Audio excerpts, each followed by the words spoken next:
ইমাম মালিক রহমতুল্লাহ আলাইহি বলেছেন, মান তাসাওয়াফা ওয়া লাম ইয়াতাফাক্কাহ ফাকাদ তাজান্দাকা। যে ব্যক্তি তাসাউফ অর্জন করলো ফিকা বাদ দিয়ে, ফিকা বাদ দিয়ে, ফিকা মানে শরীয়ত, ফিকা মানে কি শরীয়ত। যেই ব্যক্তি তাসাউফ অর্জন করলো ফিকা বাদ দিয়ে, শরীয়তকে বাদ দিয়ে, সেই ব্যক্তি তাজান্দাক মানে সে কাফের। সে কি কাফের। আমাদের সমাজ ব্যবস্থা দেখবেন কিছু মানুষ আছে যারা শরীয়ত একেবারে বাদ দিয়ে দেয়, কোরআন মানে না, হাদিস মানে না, নবী মানে না, নামাজ রোজা কিছুই মানে না, মাযহাব তরিকা কিছুই মানে না, নিজের মন গড়া মতে কিছু মারেফত বানায় লইছে। আছে না? আছে। জোরে বলেন, আরো জোরে বলেন। এই শ্রেণীর মানুষ আছে না নাই? এদেরকে কি আপনি আসলে মুমিন বলবেন, মুসলমান বলবেন, ভালো মানুষ বলবেন না ভণ্ড? কি বলবেন? এদেরকে কোনো মানুষ যদি আপনি শর্ট আর শর্ট কিছু দেখে যদি আপনি এদেরকে আসলে ভালো মানুষ মনে করেন, এটা আপনার ভুল ধারণা হবে। কি ধারণা? ইমাম মালিক রহমতুল্লাহ তৎকালীন সময়ে এত বড় আশিক রাসূল ছিলেন, এত বড় আশিক রাসূল ছিলেন। সেই ইমাম মালিক রহমতুল্লাহ ইলমে শরীয়ত, ইলমে মারিফতের একজন মহান সাধক ছিলেন। বলেন না সুবহানাল্লাহ। ইমাম জাফর সাদিক রহমতুল্লাহ আলাইহি তিনি বললেন, তাকে প্রশ্ন করা হলো আহলে বায়াতের সম্পর্কে, আহলে সুন্নাত ওয়াল জামাত সম্পর্কে। তিনি বলেন, ইমাম জাফর সাদিক রহমতুল্লাহ আলাইহি তিনি 12 ইমামের একজন, তিনি আহলে বায়াতের একজন সদস্য। বলেন না সুবহানাল্লাহ। জোরে বলুন আল্লাহু আকবার। তৎকালীন সময়ে যাকে রাষ্ট্রীয়ভাবে সরকার তাকে গ্রেফতার করে জেলখানায় পাঠাইল। কোথায়? জেলখানায় পাঠাইলো। তার দোষ একটাই, তিনি আহলে বায়াতের পক্ষে কথা বলেন। কিসের পক্ষে? আহলে বায়াতের পক্ষে কথা বলার কারণে রাষ্ট্রীয়ভাবে তাকে রাফেজি উপাধি দেওয়া হলো। কি উপাধি? রাফেজি। তিনি জেলখানায় বসে একটা কবিতা লিখেছেন। ওই কবিতাটার সারাংশ হলো, যদি আমাকে আহলে বায়াতের মোহাব্বতের কারণে যদি আমাকে মানুষ রাফেজি উপাধিও দেয়, তারপরেও হে পৃথিবীর জিন ও ইনসান সৃষ্টিকুল মানুষ, তোমরা সাক্ষী দেখো, আমি রাফেজি হতে রাজি, আমি খারেজি হতে রাজি। সুবহানাল্লাহ। জোরে বলুন আল্লাহু আকবার। তারপরে আমি নবীর আহলে বায়াতকে ভালোবাসি। সুবহানাল্লাহ। আর জোরে বলুন আল্লাহু আকবার। এজন্য ইমাম জাফর সাদিক রহমতুল্লাহ আলাইহি বলেছেন, আহলে সুন্নাত ওয়াল জামাত হলো তারা যারা আহলে বায়াতকে এক খালেস ভাবে, যারা আহলে বায়াতকে নবীর বংশকে যারা ভালোবাসে। জোরে বলুন আল্লাহু আকবার।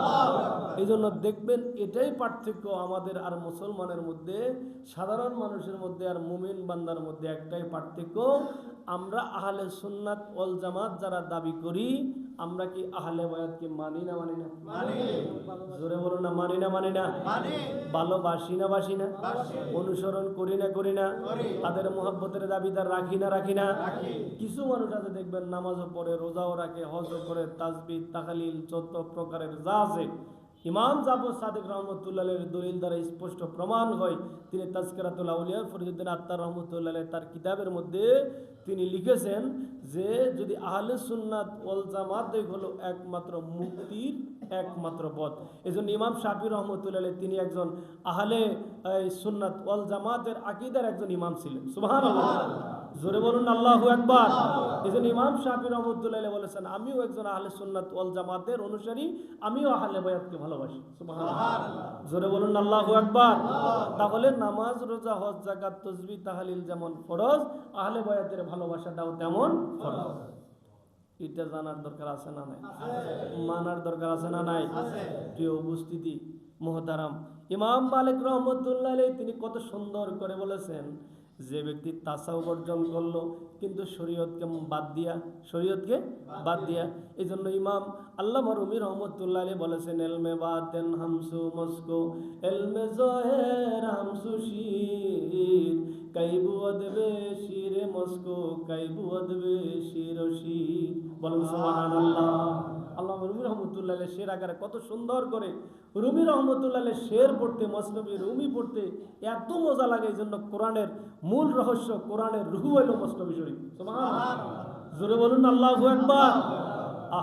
এই মসনবী শরীফ আল্লামা রুমি রহমতুল্লাহ আলাইহি কত সুন্দর করে লিখেছেন। এই সুন্দর করে মসনবী রেখার তাৎপর্যটাই হলো, মসনবী শরীফ পড়লে কোরআনের হুবহু তাৎপর্য রহস্য উদ্ঘাটন করা হয়। বলেন সুবহানাল্লাহ। জোরে বলুন আল্লাহু আকবার।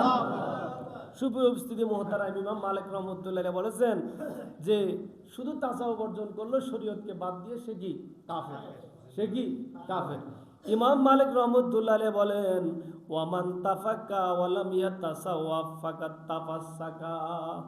যেই ব্যক্তি, কিছু মানুষ আছে যারা দেখবেন শরীয়ত মানে খুব ভালো করে, কিন্তু তাসাউফের নাম শুনলে তাদের বলে এটা নতুন আবার শব্দ, এটা নতুন শব্দ, এটা আবার কি, এটা আবার কি, এটা আবার কেমন, এটাকে তারা বিভিন্ন বিভ্রান্তিদের সাথে নিয়ে নেয়।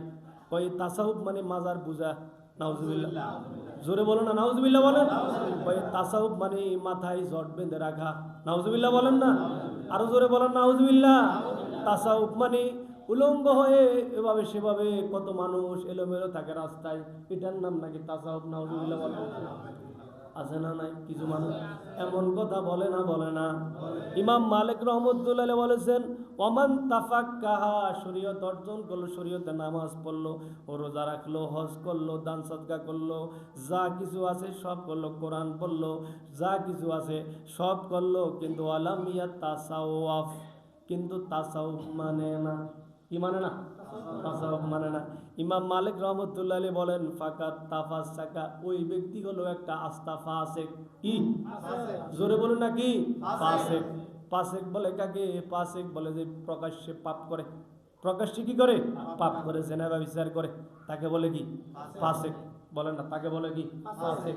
ফাসিকের বাংলা শব্দ হলো কপট আচারী, কপট আচারী ফাসিকের বাংলা শব্দ। এই জন্য ফাসিক যেই ব্যক্তি ইমাম মালিক রহমতুল্লাহ বলেছেন, আর যেই ব্যক্তি ওয়ামান জামা বাইনাহুমা ফাকাদ তাহাক্কাকা, বলেন না সুবহানাল্লাহ। যেই ব্যক্তি এই দুইয়ের সমন্বয়ে শরীয়ত মানে, তাসাউফ মানে, ফিকাও মানে, নবীকেও মানে, নবীর ভিতরও মানে, বাইরেও মানে, হেরা পর্বতের গুহার কথাও মানে, আবার রাষ্ট্র ক্ষমতায় নবীজি প্রচার করেছেন, রাষ্ট্র ক্ষমতায় নবীজি ছিলেন সেটাও মানে, আছে না নাই?